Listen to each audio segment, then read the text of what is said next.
So you want to make a film. Well, how do you get started? To determine this, let's examine the process we might undertake in producing a short narrative film. First, you have to have an idea or concept. Whether you're making a documentary, short film, or dramatic feature, you ground yourself with a basic concept or theme that you develop into a story told from a particular point of view. You might begin developing your story by jotting down ideas for characters, locations, and dramatic situations. These seed ideas eventually develop into the scenes of your film, and the scenes strung together create your piece's narrative structure. One very helpful way to learn how to construct your cinematic story is to begin to critically examine the structure of the television shows and films you watch. Notice how the filmmakers develop the characters within the scene, giving you clues into what's motivating them to act. Notice the tensions and conflict that stands in the way of the characters getting what they want, and how their will to overcome these obstacles keeps the story moving forward. You can also learn by taking advantage of the many terrific books on film available at your local bookstore or library. And for your computer, there's even advanced software, such as ScriptDoc, that helps you develop your story by posing key questions about story elements as you write. Another computer technology that has become almost a standard tool is script writing software. Products such as Scriptware and Final Draft serve as computer templates designed to help you format your script efficiently and according to industry standards. Okay, now you've gone through the process of initial script writing, rewriting and revising until your story is cohesive. It's now time to move on to the first phase of actually producing the film. We call this phase pre-production. In pre-production, we begin to bring together all the elements necessary to shoot the film. We assemble a crew, the people that help you achieve the technical aspects of the film, and we put together our cast, the actors who bring the script's characters to life. For a low-budget short film, however, it's a much smaller affair. If your story is relatively small, and you're highly knowledgeable and creative, you may be able to shoot a DV short film yourself. Typically, though, you'd assemble a small team, somewhere between 2 and 10 people, to give you a hand. On a DV short, you might have a producer or production coordinator to help you coordinate logistical concerns, and a camera person who is responsible for lighting and composition, so you are free to concentrate on your directing. It's also helpful to have crew members assigned to specific filmmaking functions, such as sound recording, art direction, wardrobe, and props. Now, on to the cast. Have a clear vision of what you're looking for in the portrayal of your characters and begin to organize auditions. You might post ads for your audition that include the time, location, and a detailed description of the roles to be filled. On audition day, bring copies of your script and try to have a video camera to tape the event so you can evaluate the performances later on. Put the auditioning actors through their paces so you can identify their strengths and limitations. Remember the old filmmaking adage, casting is 90% of directing. Okay, you've got your crew locked in, and with serious deliberation, you've assembled a solid cast with whom you're having regular rehearsals. You still have important technical and artistic decisions to make, such as choosing your image format, locations, wardrobe, and props. These aspects can be as important as your choice in actors in defining the quality of your piece.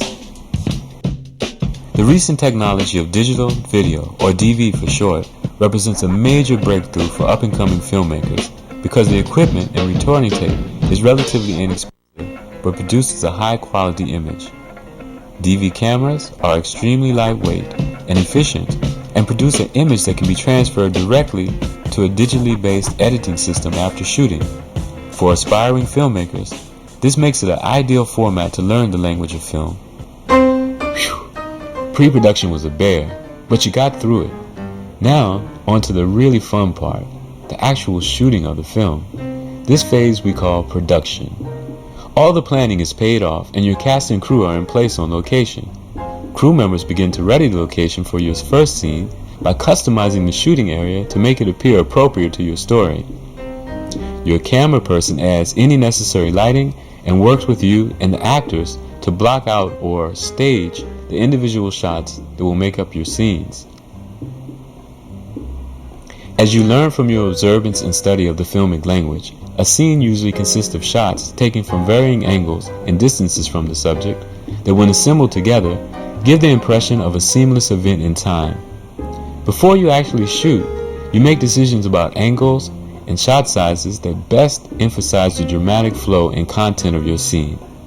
During the pre-production shooting rehearsal, you and your camera person may decide that the best way to cover the scene would be to begin by shooting a wide shot to establish the location and actors' positions, and then go in for subsequent medium and close-up shots to accentuate key action.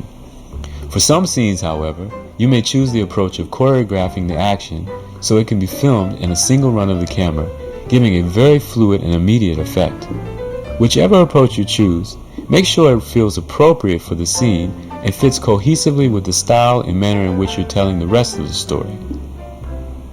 Okay, so your filming is underway and everything's moving along smoothly. Oops! Spoke too soon. That brings up a good point though. To be a good filmmaker, you have to develop a sense of persistence and resiliency that allows you to contend with the inevitable mishaps that occur during filmmaking. Murphy's Law is no stranger to the film set. It's important to develop yourself as a good communicator and negotiator, and it's vital that you think fast on your feet. That is, you have the ability to devise alternate solutions quickly when plans go awry. So now that you've triumphed in the face of adversity and valiantly completed your shooting schedule, you're ready for the final production phase, post-production. This is where you begin the exciting work of shaping all the material you filmed into a movie. It's wise to start out by reviewing all the footage you shot so you can have a good sense of what's there. Then you can begin to work with the material using digital editing technology. It's really an amazing time for the low-budget filmmaker. Besides affordable digital cameras, sophisticated digital editing systems have appeared on the market, which allow you to complete your post-work on a desktop or laptop PC. The most innovative aspect of these systems is that they're designed to let you explore an infinite number of shot sequences. You can manipulate the image in time like never before. So you work hard to arrange the shots and structure your scenes, rough cutting and fine cutting till your story takes shape. Once you have roughly assembled your visual sequences, you may want to work with audio elements such as music and sound effects to give the piece added dimension. Hey, this thing's starting to look like a movie. A bit more tuning here and there, and lo and behold, it's done. Ready to output the tape and to reveal to the rest of the world.